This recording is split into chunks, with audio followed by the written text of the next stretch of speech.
제가 초등학교 시절 때로 기억하는데 이제 집에 첫 컴퓨터가 왔었을 때를 기억합니다. 뭐 정확한 기억은 아닌데 아버지가 쓰시려고 이제 산 컴퓨터였던 걸로 기억하고 아마 486 되지 않았을까 싶습니다. 이 본체도 어마어마하게 크고 또 본체보다 큰 모니터, 이 앞뒤로 엄청 두꺼운 그 모니터도 기억나고 또 플로피 디스크 아시죠? 네.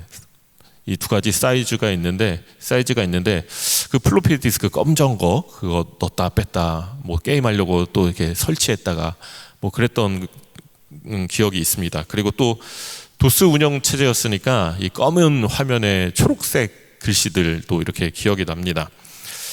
뭐 아무래도 지금의 컴퓨터랑 비교하면 속도가 어마어마하게 차이가 나죠.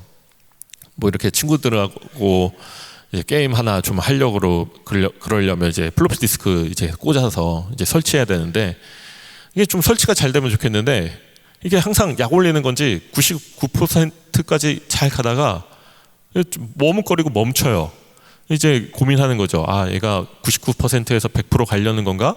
아니면은 멈춘 건가? 이 판단이 잘 안 되기 때문에 기다려야 되나? 다시 껐다 켜야 되나? 이렇게 머뭇거리는 거죠.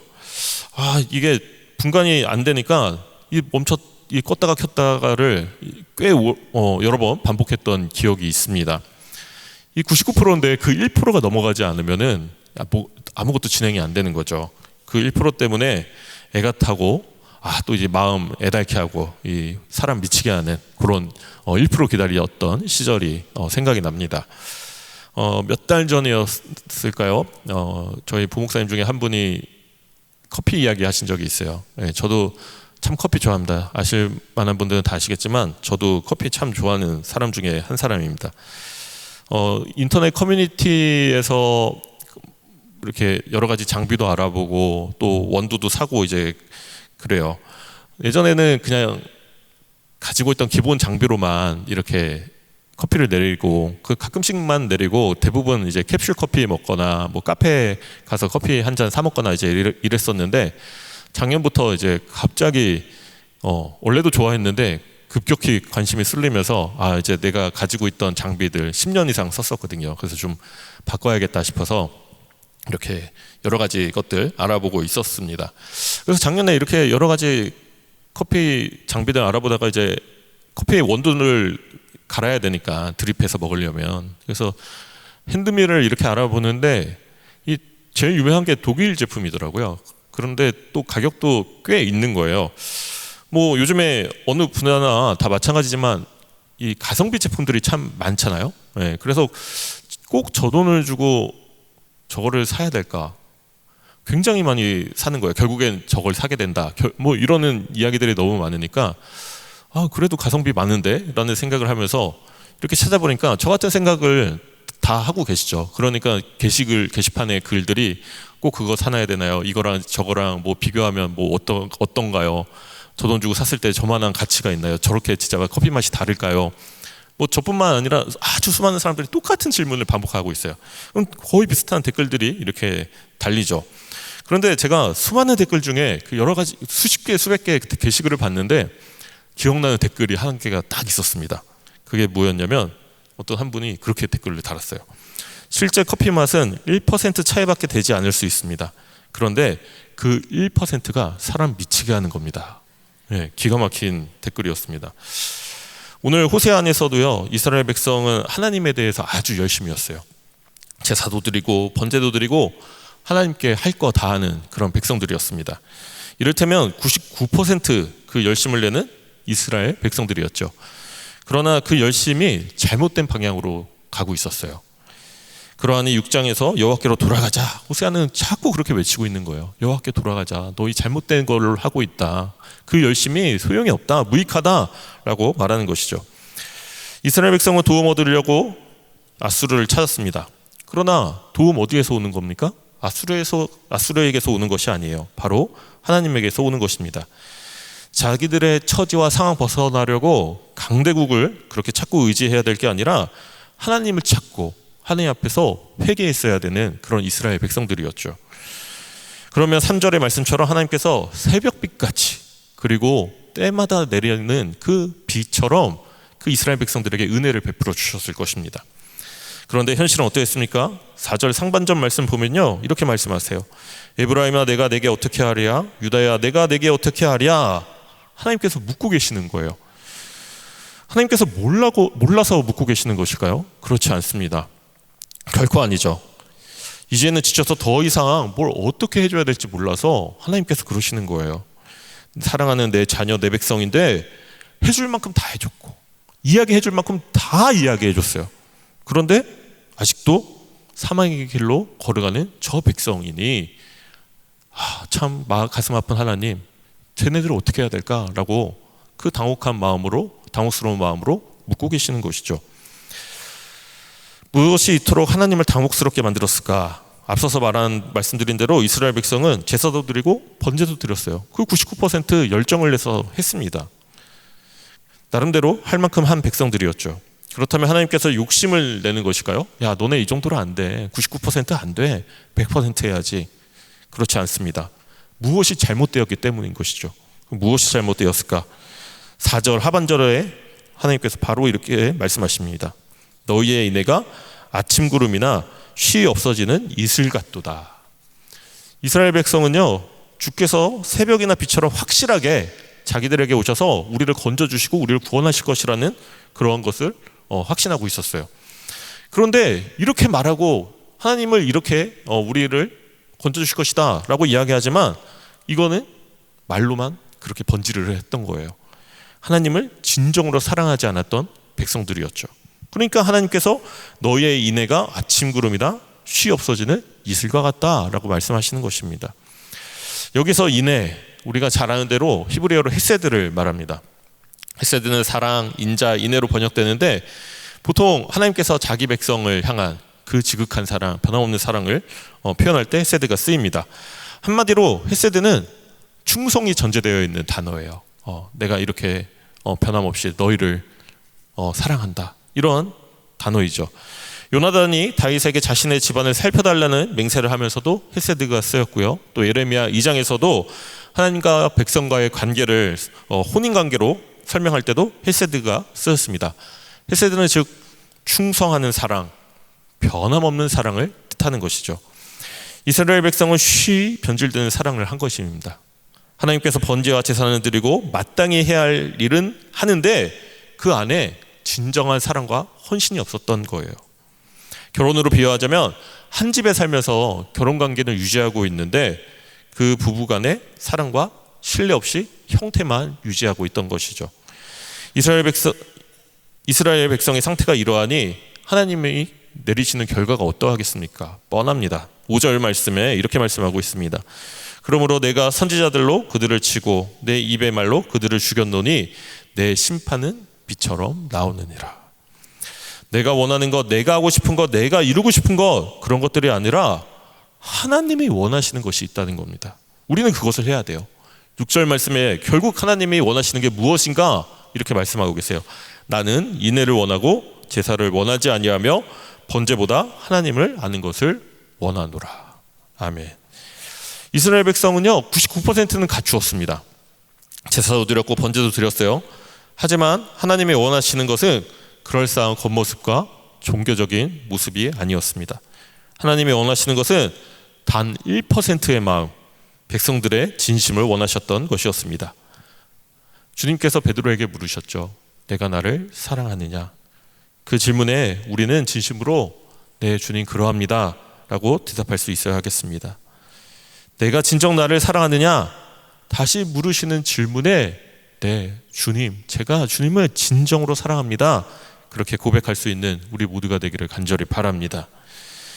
우리 함께 출애굽기 2장 23절에서 25절 말씀 자막 보고 한번 함께 읽어보도록 하겠습니다. 출애굽기 2장 23절에서 25절까지의 말씀입니다. 여러 해 후에 애굽 왕은 죽었고 이스라엘 자손은 고된 노동으로 말미암아 탄식하며 부르짖으니 그 고된 노동으로 말미암아 부르짖는 소리가 하나님께 상달된지라. 하나님이 그들의 고통 소리를 들으시고 하나님이 아브라함과 이삭과 야곱에게 세운 그 언약을 기억하사 하나님이 이스라엘 자손을 돌보셨고 하나님이 그들을 기억하셨더라. 아멘. 백성들이 하나님을 찾았습니다. 네, 오랫동안 잊었던 그 하나님을 부르짖어요. 그런데 그 부르짖은 이유가 뭐예요? 이 말씀 보니까 자신들의 고통으로, 그 고된 노동으로 인하여서 하나님을 찾는 거예요. 자신들의 처지가 힘들고 서글퍼지니 그제서야 하나님을 찾은 것입니다. 그러나 우리 하나님은요, 야, 너네 나 안 찾다가 니네 힘들니까 이제서야 찾아? 치사하다, 얍삽하다, 이렇게 말씀하지 않으셨습니다. 아브라함과 이삭의 하나님, 그 야곱의 하나님, 그 하나님께서 당신의 언약을 기억하시고 이스라엘 자손을 돌보셨다라고 오늘 그 출애굽기에서는 말씀하고 있습니다. 사람은 자신의 감정과 상황에 대한 열심을 냅니다. 그러하니 행동으로는 엄청 열심일 수밖에 없어요. 그러나 우리 하나님은 사람의 상황과 겉으로 드러나는 열심을 중요시 여기는 분이 아니십니다. 아브라함과 이삭과 야곱에게 맺으신 자신의 약속, 자신이 하신 그 언약을 기억하시는 하나님이십니다. 하나님의 열심은 사람과 다릅니다. 이번 주 우리 암송 말씀 하지 않습니까? 우리 사람은요, 외모를 봐요. 저 사람의 겉모습을 봅니다. 저 사람의 열심을 봐요. 그러나 하나님은 우리의 중심을 살펴보시는 하나님이시죠. 하나님은 우리의 마음을 깨뜨려 보십니다. 하나님은 당신을 향한 진심과 순종을 보시는 하나님이십니다. 사무엘상 15장 22절의 말씀, 순종이 제사보다 낫고 듣는 것이 순양의 기름보다 낫다라고 말씀하고 있습니다.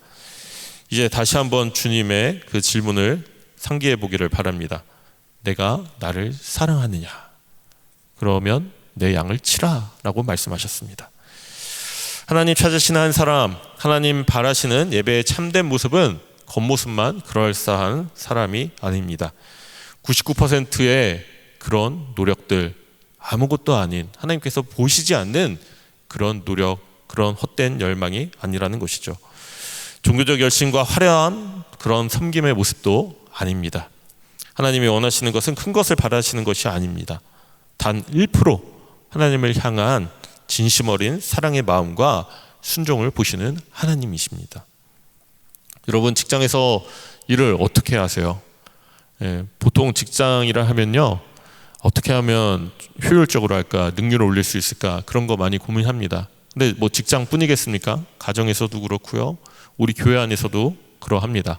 어떻게 하면 효율적으로 할 수 있을까, 어떻게 하면 능률을 올릴 수 있을까, 어떻게 하면 결과를 도출해낼 수 있을까, 이런 거 많이 보죠. 저도 이제 건강 때문에 헬스를 시작했는데 1년 반이 넘어가고 있습니다.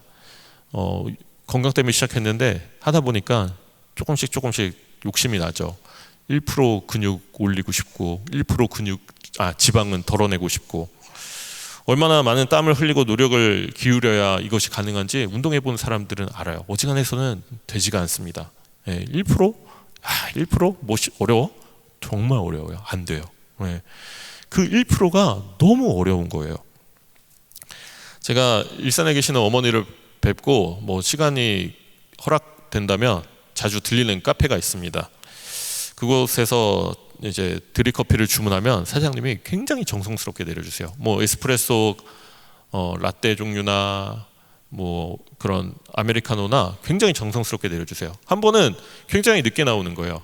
혼자 하시는 분인데 그래서 더 늦게 나오기도 하는데 그날따라 유독 느리더라고요. 그러면서 죄송하다고 그러면서 이렇게 내렸는데 자기 마음에 들지 않아서 버리고 새로 내려서 왔다는 거예요. 근데 제가 조그만한 가게니까 사장님 내리는 거를 이렇게 구경을 하거든요. 카페 가면은. 제가 눈에 보기에는 정상적이었고 뭐 트집 잡을 만한 게 없었어요. 그런데 자기 기준에 뭐가 못 미쳤는지 버리고 새로 하셔서 주신 거예요. 그래서 왜 그런가 싶었죠. 한 번은 또 아이스로 이제 드립커피를 주문했는데 그러면서 이제 또 제가 또 봤어요. 어떻게 하시나. 그런데 이제 보통 저울을 많이 사용합니다. 이제 커피를 내리고 원액을 내리고 이제 그 얼음 일정량의 그람수의 얼음과 이제 그 얼음에 이제 커피를 이제 섞는데, 그렇게 하고서 이제 보통은 내어 주셔야 되는데 얼음 하나를 이렇게 집게로 짚더니 이제 넣는 거예요. 그러더니 뭐를 이렇게 저울을 유심히 보시더니 얼음을 바로 또 빼는 거예요. 아마 제 생각에는 이 물과 커피의 비율을 아주 정확하게 맞추려고 0.1g이라도 맞추려고 그렇게 하는 것 같았어요. 야, 정말 감탄을 금할 수가 없었습니다. 저렇게까지 하시다니. 몇 번 이제 가면서 사장님과 스몰 토킹도 하고 좀 얼굴 익힌 다음에 제가 물어봤어요. 사장님, 왜 그렇게까지 하세요? 그 정도까지 안 해도 될 것 같은데 왜 그렇게까지 하세요? 이라고 물어보니까 딱 이렇게 대답하시는 거예요. 어느 직업이나 프로나 아마추어의 수준의 차이는 있지 않느냐. 그러면서 이제 운동선수도 그렇지 않느냐. 운동선수와 일반인, 그 아마추어의 차이가 어마무시하지 않냐. 절대 일반인은 선수의 수준에 못 미친다. 예, 그렇죠. 축구만 해도 선수 한 명이 11명 상대할 수 있으니까 뭐 어마어마한 차이가 있죠. 직업마다 그렇게 전문가와 비전문가의 차이가 있는데 자기 생각에, 자기 기준에는 이 전문 바리스타와 그냥 우리처럼 저처럼 일반인 집에서 관심 있게 취미 생활하는, 커피 생활하는 그 홈바리스타라고 그러거든요. 이 차이 갭이 별로 없다는 거예요. 네. 그 직업 중에 전문가와 비전문가의 차이가 별로 없는 게 바로 이 바리스타인 것 같다라고 그렇게 이야기를 하더라고요. 그러면서 자기는 진정한 프로인이 더 세밀하게, 더 철저하게 작업한다는 거였어요. 어지간해서는 손님들이 만족할 수 없다는 것을 잘 알고 계시는 것이죠. 야, 참 대답 듣는데, 야, 실력도 실력인데 대답도 참 감탄을 금할 수 없었습니다. 저도 그래요. 저도 커피 먹고 뭐 어디 가서 이렇게 커피 마시지만 어지간해서는 내가 내리는 게 낫다라고 그렇게 이야기합니다. 근데 저만 그런 게 아니라 커피 내리시는 분들은 많이들 그렇게 생각할 거예요. 아이고, 어지간하면 내가 낫지, 이런 생각들을 많이들 합니다. 486 컴퓨터 시절 99%에서 넘어가지 않는 그런 화면을 보면서 애태우고 다시 해보고 또 다시 해보고 왜 안 될까 초조해했던 그때가 있었습니다. 우리 신앙도 그럴 때가 있죠. 내 힘으로 99% 열심히 한다 하는데 잘 안 되고 또 노력한다 하는데 멈춰질 때가 있어요. 답답하고 더 이상 진전되지 않음을 보면서 참 안타까워할 때가 있습니다. 내 열심, 내 감정의 열심은 아침 구름이나 그 쉬 없이 사라지는 그 아침 이슬과 같기 때문이죠. 그러나 출애굽기 말씀을 통해 보여주신 하나님의 은혜는 우리에게 소망을 품게 하여 주십니다. 우리는 그저 고통 때문에, 내가 잘 안 됐기 때문에 하나님 왜 이럴까요? 라고 하나님 부르실 때가 많지만 하나님께서는 당신의 언약을 기억하사 우리를 돌보시고 우리에게 은혜 허락하여 주신다는 것입니다. 인간의 열심은 99% 한계에 부딪히지만 하나님의 열심은 결코 멈추지 않습니다. 바리스타 그 사장님이 0.1g의 그 오차도 놓치지 않으려고 얼음 하나 그렇게 넣었다 빼듯이 하나님은 오늘도 우리의 삶에서 단 1%의 그 진심을 찾고 계심을 여러분 꼭 믿으시길 바랍니다. 하나님, 제 힘으로 안 됩니다. 나의 힘으로 할 수 없습니다. 하지만 제 안에 주님을 향한 그 1%의 진심, 그 사랑이 있습니다. 주여, 우리를 긍휼히 여겨 주시옵소서. 이러한 고백으로 나아갈 때 언약을 기억하시는 하나님의 완벽한 100%의 은혜가 저와 여러분의 삶의 가정, 일터 가운데 충만히 임하게 될 줄을 믿습니다. 이제 은혜 받은 자에게는 순종의 결단이 남게 됩니다. 아까 주님께서 베드로에게 던지셨던 질문 있었잖아요. 그거 다시 한번 여러분에게 드려보고자 합니다. 내가 나를 사랑하느냐? 네. 베드로는 대답했어요. 네, 주님, 제가 주님을 사랑합니다. 주님께서 또 부르시죠. 네. 왜 물으실까? 네. 그러면서 대답을 하고 또 주님께서 마지막으로 또 한 말씀 하십니다. 내 양을 먹이라. 그렇게 말씀하시죠. 주님을 사랑한다는 고백은 말로만 끝나는 것이 아닙니다. 사랑한다면 주님의 양을 돌보고 주님의 말씀에 순종하고 내가 살아가는 자리에서 주님을 섬기는 삶의 모습으로 나타내야 될 줄을 믿습니다. 베드로의 고백처럼 우리도 이 고백으로 살아가길 원합니다. 은혜를 받았다고 고백하는 것에서 끝나는 신앙이 아니라 은혜를 받은 사람에게 나타나는 그 응답, 순종의 자리로 나아가는 우리 모두 되기를 원합니다. 우리는 이제 여기서 예배드리고요, 또 삶의 자리로 돌아가게 됩니다. 그곳에서 하나님께 드릴 삶의 예배가 무엇인가? 나는 과연 어떻게 살아가고 있는가? 나는 하나님 앞에서 순종의 예배로 나아가고 있는가? 그 제사로 나아가고 있는가 한번 생각해 보시기를 바랍니다. 가정에서 나는 자녀와 배우자에게 어떠한 말로 어떠한 행동으로 살아가고 있는지, 나와 가장 가까운 사람들에게 사랑을 전하고 있는지, 아니면 상처 주는 말을 하고 있는지, 또 직장에서, 학교에서 동료들을, 내 친구들을 어떻게 대하고 있는지, 내가 맡은 일, 하나님께서 맡겨주신 일처럼 정직하고 성실하게 감당하고 있는지 한번 생각해 보기를 원합니다. 사람들이 보지 않는 자리도 있습니다. 가정이나 직장이나 학교에서 혼자 있을 때가 참 많죠.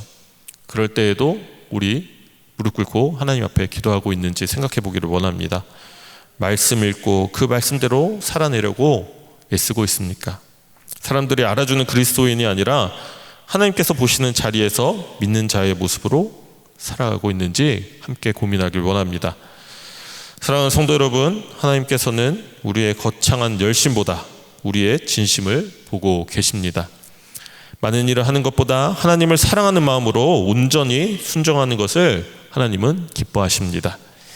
그러므로 오늘 예배를 마치고 우리의 삶의 자리로 돌아갈 때 다시 한번 주님의 이 질문을 마음에 품어보시기를 바랍니다.